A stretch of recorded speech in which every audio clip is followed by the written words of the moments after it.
There was not one spot on either of her arms that wasn't covered in bruises.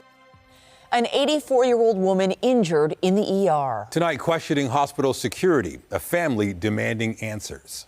Good evening. We'll have that story in a moment, but we begin with another health story causing concern tonight. A record number of strep A infections in Canada. In Ontario, at least 6 children have died over the past 3 months, with the National Microbiology Lab logging the highest number of cases ever recorded. CTV's Sean Leathong reports. Rare and potentially fatal, strep A is on the rise, a virus that can claim a victim in just days. To see your little one with so much life and so much promise, and then they're gone. Quinn Henderson was just 5 years old when she died from strep A last March. The little girl who wanted to be a rock star princess came down with a cold. Her mother, Christina, says Quinn's fever was persistent. Christina called the doctor twice in 2 days and was told it was likely just lingering. On day 3, she went to the emergency room in Kitchener. It's still a shock when I think about it now. Some days I wake up and I think it didn't happen. With an IV, Quinn perked up, but doctors wanted to transfer her to McMaster Children's Hospital. She would be sedated for the ride. Christina said, "You'll see Mommy and Daddy when you wake up and everything will be great." On arrival, Quinn was septic. Strep A had invaded her blood. Quinn never woke up. It had been just 12 hours. Now Christina and her husband were saying goodbye to their little girl. I got to cuddle with her in the bed until my parents and my mother-in-law showed up. From October 1st to the end of 2023, Ontario recorded a high number of invasive Group A strep infections, with 48 deaths in Ontario, including 6 children under the age of 10. And what we're thinking is it's some type of aberration in immunity, perhaps a new strain, and stuff that has been happening as an interaction between these post-pandemic. While Group A strep is very rare, Public Health Ontario logged 540 total cases, with 74 requiring hospitalization, an increase from the previous high in 2019. Doctors say look out for prolonged fever going on for several days, oftentimes not eating, and most importantly, not drinking, and just looking very fatigued. Christina had advocated for Quinn, but still lost her child. Ever since, she's been speaking out, saying 2 kids in the area have been saved because parents heard Quinn's story, but I am regretful that I don't get to see her grow up and turn into that rock star princess. Saying parents should follow their gut and seek care when they feel necessary. Sean Leathong, CTV News. And coming up, delving into the signs and symptoms of strep A. Expert insight and advice on what to watch for and how to minimize your risk. I want to turn to a family's quest for answers. They brought their mother to a Toronto hospital for blood tests, and she ended up injured during a confrontation with security. And we want to warn you, the images in this story are graphic. The elderly woman lives with dementia. Her story raising questions about the treatment of patients and ER staffing. CTV's John Woodward joins us live from Michael Garron Hospital tonight with the story. John. Michelle, the 84-year-old woman's adult children say they can't believe they took June Turcotte to Michael Garron Hospital's emergency room to get better. She ended up much worse in a story they say is a sign that they were personally affected by many systemic issues in our healthcare system.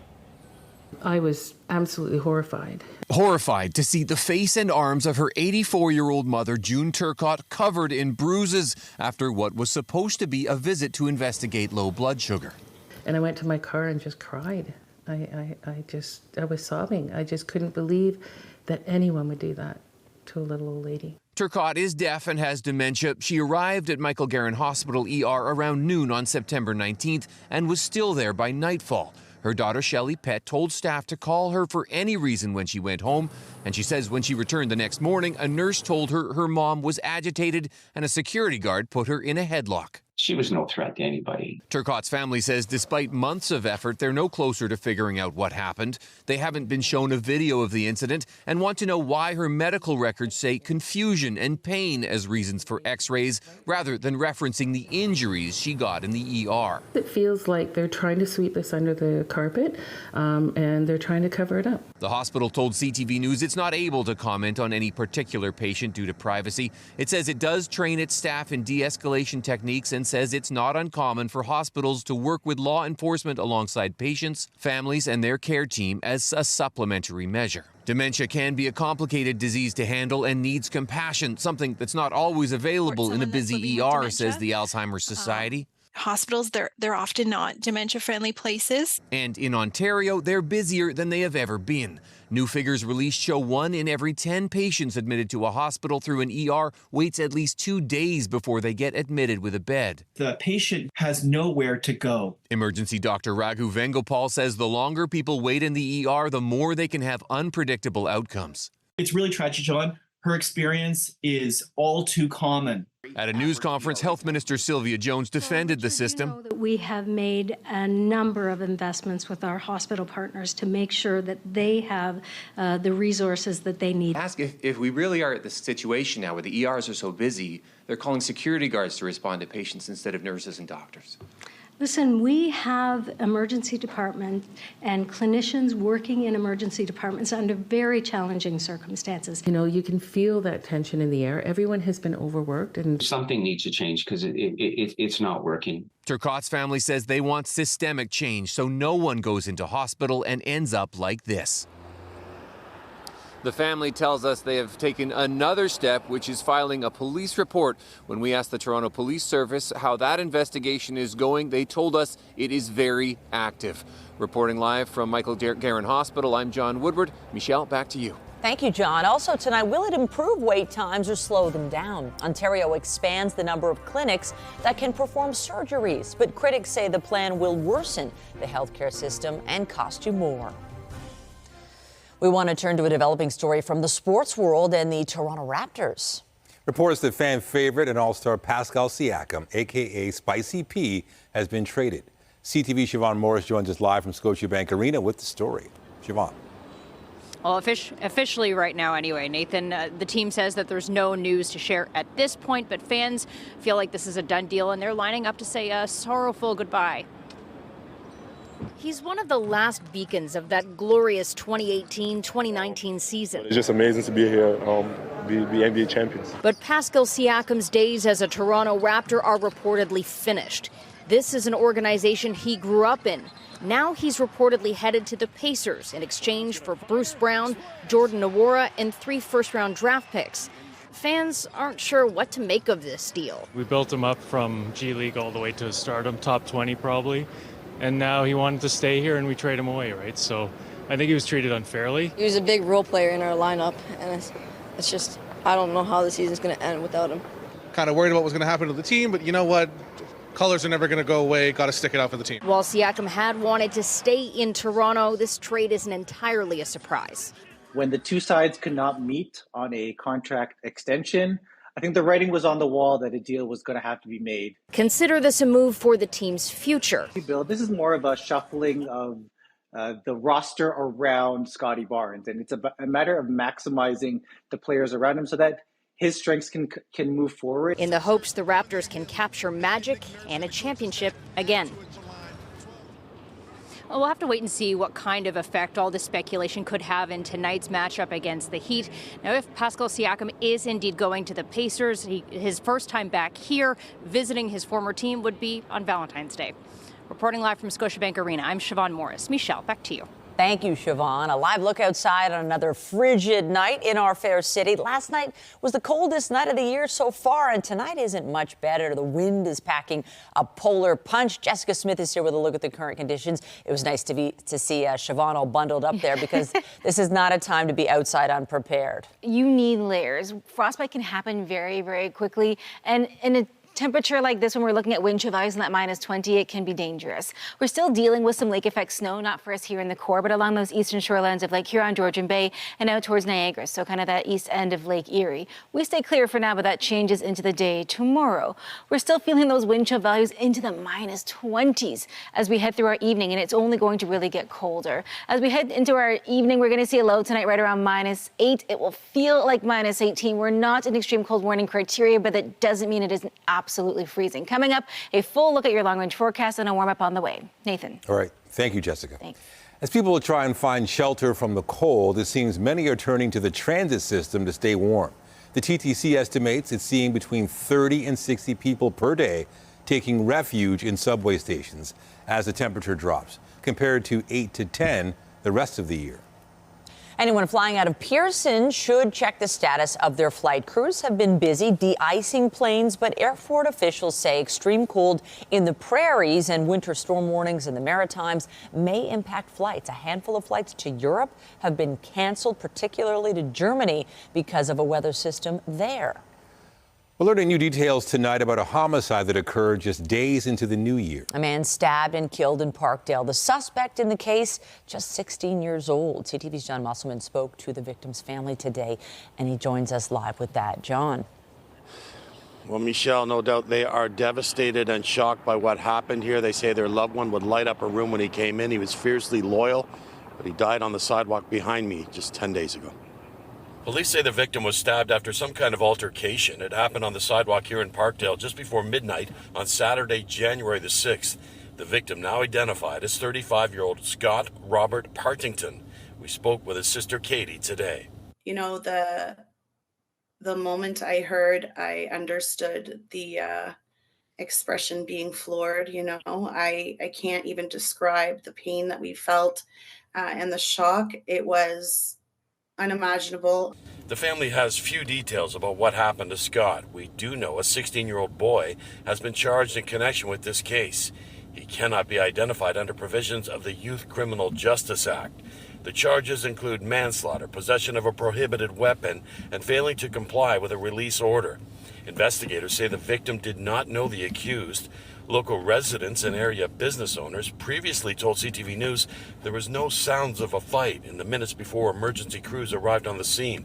It happened right near this donut shop. It's crazy. It's just crazy, like you're waking up to someone's dead. Like I didn't even know the person. And day after, when he turned up to the shop, his parents left a letter on the side of my shop, and that was heartbreaking, right? The family has started a GoFundMe page to help cover funeral costs. Partington grew up in Port Perry. He was the father of 2 children with his longtime partner. He had been living in Oshawa, but was recently living in Toronto when this happened. Fiercely loyal to his family and friends, and just beloved in the community. Just a really strong presence, full of charisma, and will be so dearly missed. A celebration of Scott's life will be held this Saturday in Port Perry. And there's been an overwhelming response to the GoFundMe, raising more than $26,000 to help pay for the funeral and money to help Scott's kids. Reporting live in Parkdale, I'm John Musselman. I'll send it back to you. Thank you, John. 2 people were taken to hospital after a stabbing in Etobicoke. Police and paramedics responded to a townhouse complex on Bergamot Avenue near Islington and Rexdale just after 3:30 this morning. Investigators say some kind of altercation took place and 2 men were wounded. Both suffered injuries but will survive. Police say 1 person was taken into custody. On this 3rd day of testimony in the inquest into the death of Toronto teenager Sammy Yatim, jurors heard from one of the responding officers. Constable Matthew Hoy was just 9 weeks into the job when he arrived on the scene in July 2013. He was one of the officers who performed CPR on Yatim after he was shot. The 18-year-old was shot and killed while holding a knife by Constable James Forcillo. Forcillo was found guilty of attempted murder, but acquitted of a second-degree murder charge. In his testimony today, Hoy was asked about the training he underwent during police college before the incident and after, as well as the supports that were in place for him following the incident and what is available now. The inquest is examining the circumstances surrounding Yatim's death, and the jury could make recommendations aimed at preventing further deaths. The proceedings continue tomorrow. Next to the debate over healthcare privatization in the province. Today, the Ford government announcing it's expanding the number of publicly funded private diagnostic and surgical centers in an effort to take pressure off hospitals. CTV's Rahim Ladani joins us live with the details. Rahim. Nathan, the Ontario government first passed a healthcare bill allowing private clinics to conduct more surgeries last May. And today's announcement is an expansion of that. But critics believe the move is going to increase hospital wait times and cost people more money. It's the latest step in the province's healthcare plan, expanding the number of private clinics to perform surgeries in Ontario. We can reduce wait times by doing more surgeries in state-of-the-art, convenient, and safe facilities, which will always be paid for by your OHIP card, never a credit card. Beginning in spring of this year, the Ford government will allow more private for-profit and not-for-profit clinics to conduct additional MRI and CT scans, GI endoscopies, and orthopedic surgeries. At this Mississauga facility, we have 3 MRIs and 1 CT and see over 250 patients per day, operating 7 days a week. The province says there are more than 900 community surgical and diagnostic centres already operating in Ontario, but remains vague on how many more will be licensed. What is clear, the government is changing who will oversee the program, leaving behind the College of Physicians and Surgeons of Ontario and moving forward with Accreditation Canada as the inspecting body.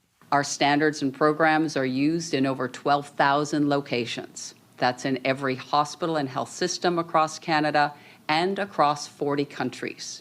However, critics are skeptical the oversight will stop clinics from upselling patients. It's $7,000 for cataract surgery, which in the public hospital system costs around $500 per surgery. I mean, just ludicrous prices. These are elderly people being charged. While a Fraser Institute report found hospital wait times in Ontario were the lowest in the country last year, the latest data from Health Quality Ontario shows, on average, patients are waiting more than 22 hours in the emergency department. The NDP argue more private clinics will actually increase wait times. As you expose or expand private clinics in this province, you'll be bleeding staff and money out of the public system. And you will be putting people in a situation where wait times for publicly funded health care will become even longer. The Ontario Liberals are also slamming the move, saying the Ford Conservatives have chosen once again to send an open invitation for corporations to profit off of our publicly funded healthcare system. Both the NDP and Liberals believe the key to fixing the state of healthcare in the province begins with doing a better job to retain staff. An internal Ontario health report obtained by CTV News paints a more startling picture of patient wait times. It shows that about 10% of patients waited more than 40 hours to get a bed once admitted into the ER. Reporting live, I'm Raheem Ladani. Nathan, I'll send it back to you. All right, thank you, Raheem. Budget talks continued today at Toronto City Hall. Homeowners facing the prospect of a double-digit property tax increase. Local leaders discussing where that money will go and where cuts can be made. CTV's Mike Walker has the latest. When it comes to repairing Toronto roads, the city's backlog is growing. Predicting that for the next 10 years, it's going to get worse and worse. Through the chair, that is correct. At Budget Committee today, city staff showing the state of good repair backlog will increase from $2.3 billion this year to $7.8 billion by 2033. We are concerned around this projection that we're seeing, and there are opportunities for to do better on this. But notes the backlog does not include the Gardner Expressway and DVP after the Ontario government recently agreed to upload responsibility of maintaining and repairing the major roadways. The savings not included in this budget. There is positive impact yet to be discovered here in the billions. It truly is in the billions. The line-by-line breakdown of the budget comes as councillors will consider a historic 10.5% property tax increase. That could jump to 16.5% if the federal government doesn't provide $250 million to house refugees.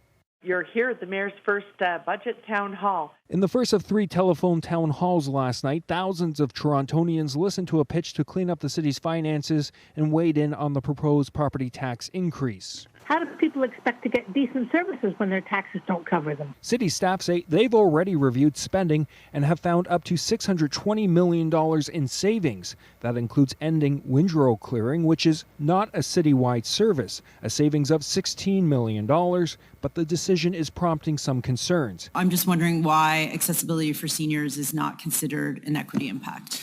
City staff acknowledge it will have an impact, but it certainly is a program that is not health and safety related. As for whether the program could be saved, the budget chief says the fact that seniors will have a challenge is a real concern, and we're looking at all the options there. Mike Walker, CTV News.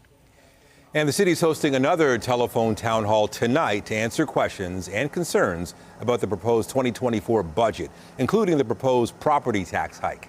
It takes place from 7 to 8:30, with both Mayor Olivia Chow and Budget Chief Shelley Carroll taking part.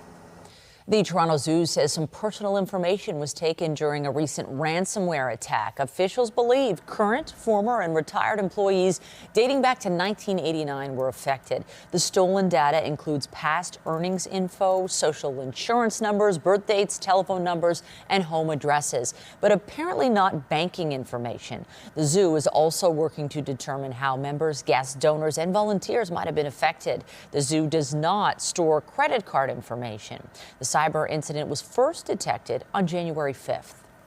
The House of Commons committee looking into the Prime Minister's recent holiday in Jamaica has invited the federal ethics watchdog to testify.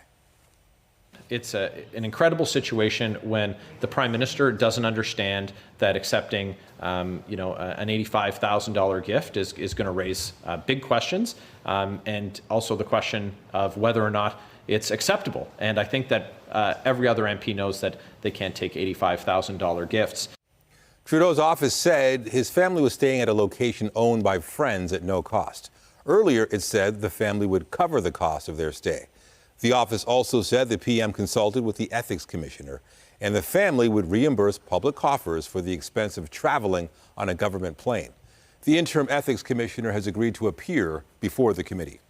In the Middle East, a shipment of medicine for dozens of hostages held by Hamas arrived in the Gaza Strip today.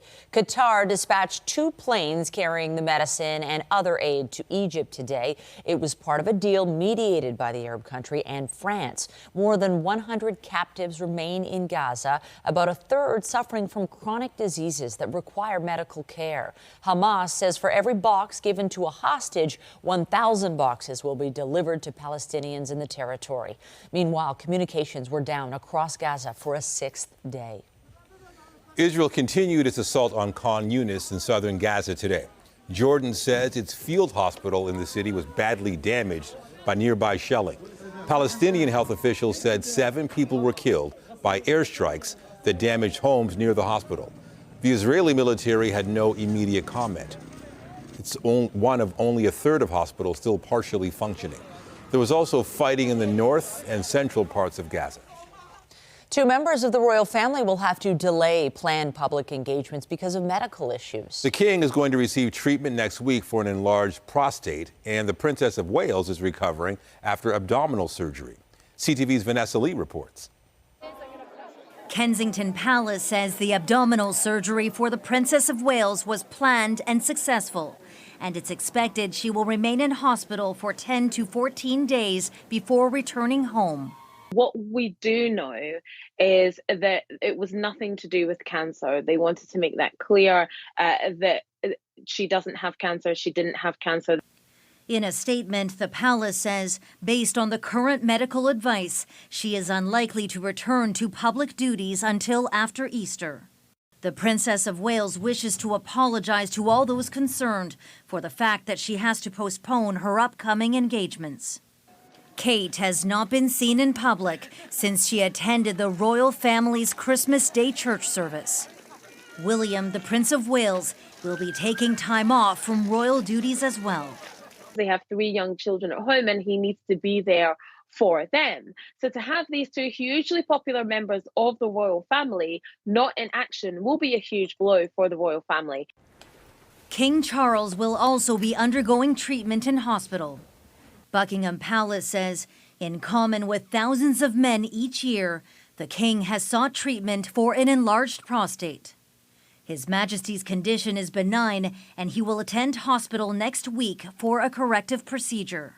He's probably having a prostate operation as a keyhole type of operation, and this is an operation that many people do in high volumes, and the results are very good. So I don't think we should be unduly concerned. The royals don't usually disclose information about illnesses, but the king is said to be keen to share details to encourage other men experiencing symptoms to get checked.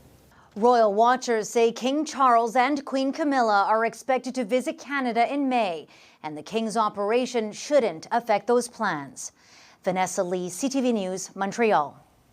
In Manhattan, Donald Trump attended the 2nd day of his defamation trial.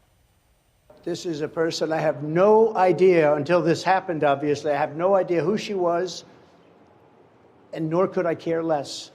It's a rigged deal. It's a made-up, fabricated story. Writer E. Jean Carroll testified today the former U.S. president shattered her reputation after she accused him of sexual abuse in 2019. A judge will decide whether Trump owes any damages for remarks he made denying the incident took place. In Spain, hundreds of pets were blessed by priests today. Dozens of owners took their furry friends to Madrid's St. Anthony's Church. It was in celebration of the feast of St. Anthony in Abbot. Now, he's Spain's patron saint of animals because he's depicted as a person who cared and protected them.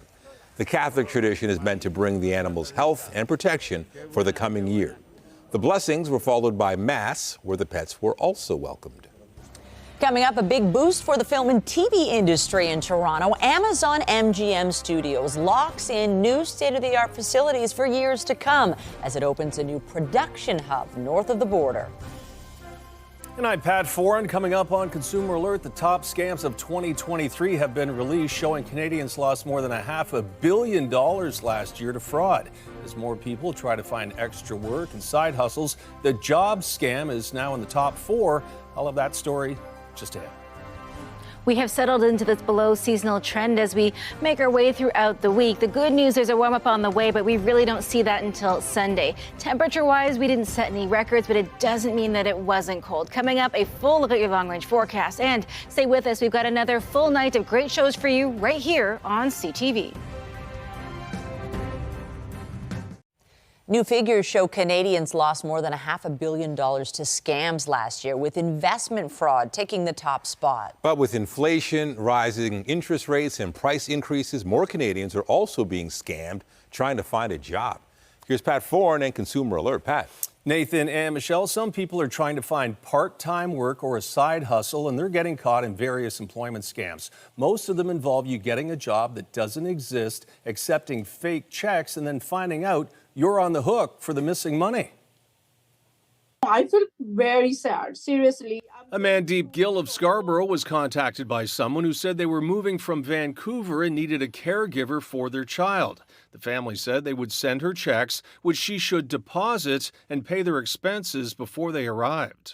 I thought this is not my money. This is their money. So I should pay where they want it at this time. But after she paid what she was supposed to, the checks bounced. Gill was scammed out of more than $5,000.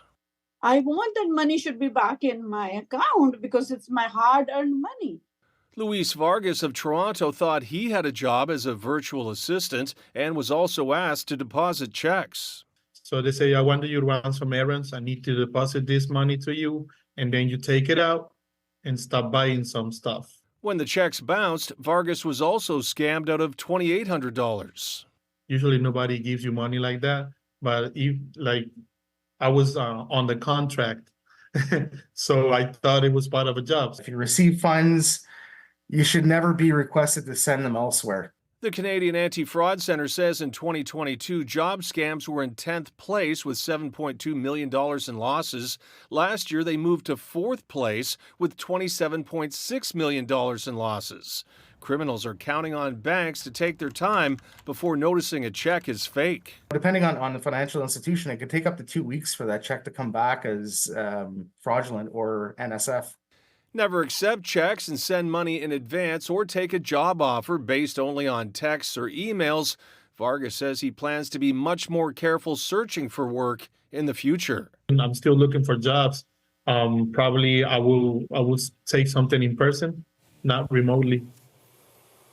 And be careful of job offers that claim you can make money as a mystery shopper, a data entry clerk, or a product assembler. And don't put too much of your personal information online, or it can be used to steal your identity. On your side, I'm Pat Foran. If you have a consumer story idea, email us at alert@ctv.ca. Well, I know things are eventually going to change, but not yet. Things still freezing cold out there. Ooh. Woo, very crunchy out there, very, very cold. It's nice to know, like you say, that there's a gradual warm up, but it's gradual. It really takes its time to show up. It isn't until Sunday that we see any kind of a change, and then we flip the script. We go from below seasonal trend to an above seasonal trend. So if you like the mild winter weather, just wait a couple of days. As we head in towards the weekend, though, lots of sunshine on the way, but we have to get there first. Weather is brought to you by Train, the most reliable heating and cooling brand. It's hard to stop a train. I will say the one trade-off is the sunshine that we've been seeing as of late. It's been quite a nice change compared to the very mild, but albeit gloomy start to the month of January in 2024 as a whole. Really, though, as we get in towards the weekend, we will still see that sunshine, but we're watching for lake effect flurries to really kind of settle into our forecast. Not so much for the downtown core, but for the greater Toronto area. Temperature-wise, it's still really cold right now, still feeling into the -20s. As we head into the evening, we are closer to seasonal with our actual overnight low, but we still have that wind chill value feeling like -18, and really right across the board, it is still absolutely freezing. It feels like -20 through Peterborough, Bancroft, it feels like -22.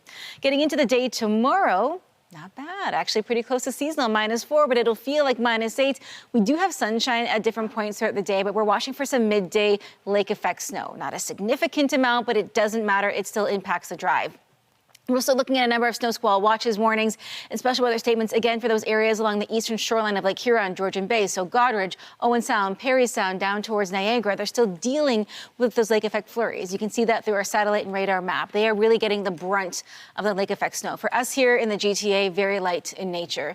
The bulk of the low that affected us throughout the day, pretty north. That other one coming in, that's what's bringing in the chance of those midday flurries. Again, very light in nature. You skip it almost entirely when it comes to the morning commute and the evening drive. Tomorrow morning, albeit a little cloudy, we are looking at that snow staying south of us into the Windsor, London area. And then as we get in towards our Thursday evening, it clears out. Almost a rinse and repeat forecast. As we head in towards our Friday, the chance of flurries is very low, but it is going to linger. Now, temperatures, it's the story, right? Still cold into our Thursday, Friday, and Saturday, but the difference is Saturday, that cloud cover lifts. We'll see just a little bit more sunshine. And then getting into Sunday, a very seasonal forecast, almost above for that overnight low. Getting in towards next week, we start to climb back above. So we were below seasonal and then we're above seasonal, but it comes at a bit of a price with some active weather on Tuesday. If you didn't like the cold, don't worry, it's heading out in towards next week, but we get a little more snow on the way. Nathan, Michelle. Right. Thank you, Jess. Thanks. Also tonight, with strep A cases on the rise, we take a closer look at the symptoms, treatment, and ways to protect yourself. What you need to know coming up. Earlier in the newscast, we told you about a record number of strep A infections recorded in Canada, particularly in children under 15 years old. Some of its symptoms are similar to the common cold, but it can turn deadly. CTV's health reporter Pauline Chan has more on exactly what strep A is. Emergency physician Dr. David Kepek says while sick kids in CHEO are seeing the bulk of invasive strep A cases, Humber River is also seeing more than usual. We see lots of cases of group A strep. The difference is if it's invasive or non-invasive, right? So the non-invasives are your classic strep throats, scarlet fevers that you usually see in children, but those typically don't cause too many troubles. The issue is when it becomes invasive. It often infects children, but pregnant women and those who are immunocompromised are also vulnerable. We do know that the mortality is quite high. At about 10% of people who actually do get the infection can actually die from it. They can develop sepsis, which can be life-threatening, as well as they can develop a lot of skin infections like necrotizing fasciitis, which is when people can lose their limb or life as a result of a serious infection. What should parents watch for in their kids? Bad skin infections, or also pain out of proportion to the skin. So, something that the kid seems to be in a lot more pain than usual, as well as any symptoms of prolonged fever. So fever greater than 5 days, or just a child who's really not themselves, very lethargic, signs of severe dehydration, just not a happy, playful child is usually one that should come and be assessed by a doctor. Strep throat infections are usually treated with amoxicillin, but more complex intravenous antibiotics may be needed for invasive group A. And since Streptococcus bacteria are readily found on the skin, frequent hand washing is a good way to minimize your risks. Pauline Chan, CTV News. This year's inductees for the Songwriters Hall of Fame have been announced. Well, I kicked around a lot since high school. Worked a lot of nowhere gigs. Steely Dan is going into the Hall, recognized for a string of hits such as Reeling in the Years, Do It Again, and Hey 19. They'll be inducted during a ceremony in New York City, June 13th. Others in the class of 2024 include REM, Timbaland, Dean Pitchford, and Nashville hitmaker Hillary Lindsey. Toronto's film industry got a big boost today. A major studio is expanding, and with it, more productions are expected to come to the city. CTV's Janice Golding reports. A big announcement in the Portlands about a big commitment to Toronto's film and television industry. It's a deal that cements Toronto's position as a leading destination for content creators. Amazon MGM has signed what it calls a landmark contract in Canada with a multi-year lease at Pinewood Studios. To this point, the company has already produced more than 40 series and films in our country, including The Boys, Reacher, and The Handmaid's Tale. Our vision for the new facilities here is to leverage all of what's great about producing in Toronto and Ontario. The company's deal with Pinewood will include the use of 5 new state-of-the-art sound stages, workshops, and offices, totaling approximately 160,000 square feet. You're looking at one of the 5 new sound stages Amazon MGM is now leasing. It's a 30,000 square foot space with 50-foot high ceilings. Ontario's tourism minister says the government has been offering unmatched financial incentives to draw production to the province. Ontario's production services tax credit provides a 21.5% rebate on labor and expenditures in Ontario. The Ontario Film and Television Tax Credit gives a 35 to 45% rebate on labor costs for domestic productions. Over the past few years, we've seen record numbers with over 419 productions filmed in our province in 2023 alone, contributing over $3 billion to our economy and supporting almost 46,000 jobs. And Mayor Olivia Chow says the film and television industry is an important economic driver in Toronto. It employs more than 35,000 Torontonians. It contributes more than $2.6 billion to our local economy. In total, Pinewood Studios has 16 sound stages and has produced 91 productions to date. Janice Golding, CTV News. An action hero who helped blaze a trail for Black actors will be honored in the city next month. The Toronto Black Film Festival is going to pay tribute to Pam Grier. She will receive a Career Achievement Award on February 15th. She appeared in such films as Foxy Brown, The Big Dollhouse, The Big Birdcage, and Friday Foster. The festival says she has left an indelible mark, not only on the blaxploitation genre, but on the film industry as a whole. The Stars Tonight is brought to you by Lastman's Bad Boy, court-approved liquidation sale. The state of youth sports in the spotlight. Tens of thousands of diverse kids interviewed in Ontario over several years, pinpointing the challenges that exist on the playing field. The findings after the break. On the next CP24 Breakfast, Stephen Sabados returns to give us some design tips on working with woven materials and the art of working with the color or shade black. CP24 Breakfast up first at 5:30. And I went to my car and just cried. I was sobbing. I just couldn't believe that anyone would do that. Updating our top stories, a family's demanding answers after an 84-year-old dementia patient was injured following a run-in with hospital security.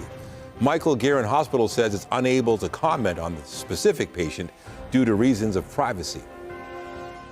The moment I heard, I understood the expression being floored, I can't even describe the pain that we felt.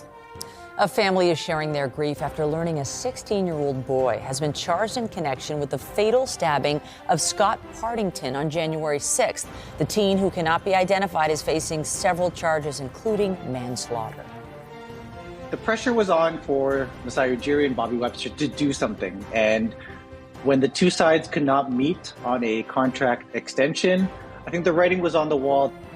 It's the end of an era for the Raptors. The team is reportedly trading Pascal Siakam, the last member of the 2019 championship squad, to the Indiana Pacers. The Raptors are set to receive 2 players as well as 3 first-round picks. Remember to keep up to date day and night through our website, ctvnewstoronto.ca, and by downloading the CTV News app. And if you ever have a news tip, photos, or video breaking news, let us know. On the markets, the Canadian dollar is trading just a touch lower to $74.01 U.S. American benchmark oil declined just a hair to close at $72.48 a barrel, and the TSX Composite Index slid 253 points to end the day at 20,695.02. The Business Report is brought to you by Canadian Western Bank, the bank built for business. There's a new leader in smartphone sales worldwide. Apple has overtaken its main rival. The company took top spot after finishing last year with a 20% share of the market. Samsung came in at about 19%, and this ends a 12-year run for the South Korean manufacturer. It also comes after a year that saw consumers slow down on smartphone upgrades due to economic uncertainty and high inflation. Meanwhile, Samsung unveiled the next generation of its smartphones today. The Galaxy S24 will include an embedded generative artificial intelligence feature. The company says AI will enhance translation with a split-screen view, providing transcripts in real time. Users will also be able to use AI to improve voice commands. Additional features include a new zoom or optical zoom lens and more advanced photo editing tools. The Toronto District School Board is discussing banning cell phones in the classroom tonight. A committee meeting is underway, hearing a proposal from the board chair aimed at reducing inappropriate phone use. Members of the public are also addressing the committee.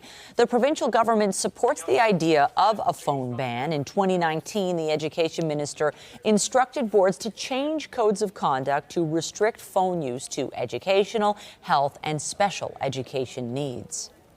A major effort is underway to change the game for youth in sports in Ontario. The goal to make sure all kids can play, as CTV's Beth McDonnell reports. At 19, Immaculate Adarkwa has put her focus on basketball, but not before trying her fair share of sports. Wrestling, volleyball, soccer, track and field, a lot more. Growing up, she says her experience was mostly positive, but faced challenges to play and improve athletically. I played mostly in school, so having some of these barriers like access and stuff I did not have. Even like financial stuff too, I did not have. Change is possible, but we all have to work together. And I think that really led to break barriers. MLSE Foundation has released Change the Game research study, the largest project of its kind in Canada, examining youth access to sports over the past 3 years. Among the findings, 33% or more of Black and Indigenous youth surveyed experience racism, and only 21% of all youth feel comfortable to try and stop incidents when they happen, many struggling with social isolation. Youth just are not making those social connections. For a lot of youth, it's really important to have a peer to come to a program with, to have a friend who they can join in with. They don't feel comfortable coming out independently. Researchers connected with 25,000 diverse youth anonymously from across Ontario. They say while they found a decline of participation in sport, they now have the knowledge to increase it. Really hard. MLSE Foundation says the focus needs to be on making youth feel comfortable, mentorship, multi-sport activities, and providing positive, safe, and inclusive spaces. Adarkwa believes the key to change is creating a positive culture. A lot of people are willing to donate and stuff, and that's starting to happen. It may still be a challenge for other people, but then when they get into it, the culture is now the reason why they start pushing back or pulling back. MLSE Foundation says the study will allow partners to identify the greatest need, where to invest, and the types of programs for young people to play sports and thrive. Beth McDonnell, CTV News. Just ahead, you may have heard of wife carrying contests. Well, how about husband throwing? The bizarre winter tradition meant to warm up a relationship. That's coming up. Tonight, rising demand and dwindling supply. Our population is growing rapidly, and we're simply not building enough housing. The long-term impact of a major slowdown in the construction of new homes. Later on CTV National News. And a reminder, the CTV News at 6 podcast is available as a download every weeknight. And a special shout out to those of you listening to the newscast live on News Talk 1010. Get Toronto's top stories, breaking news alerts, and watch live. Download the CTV News app. More snow and a biting wind chill in the GTA. And it's not just here. Japan is also getting wintry weather, prompting some married couples to share a memorable moment in the snow.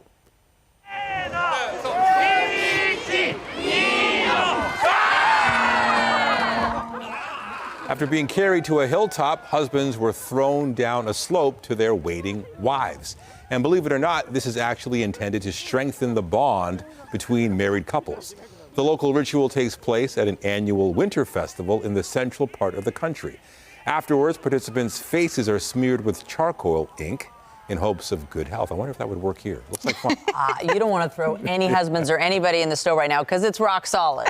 It's so cold. Whatever snow we had is frozen. So it'd be a much different story if you're falling into that kind of rock hard snow. But the good news is it does melt eventually as we get in towards next week, and it becomes more of a wet snow situation. But we have to get there first. It is cold right now. There's no surprise. You guys know it. If you've been outside, looked outside, it looks cold.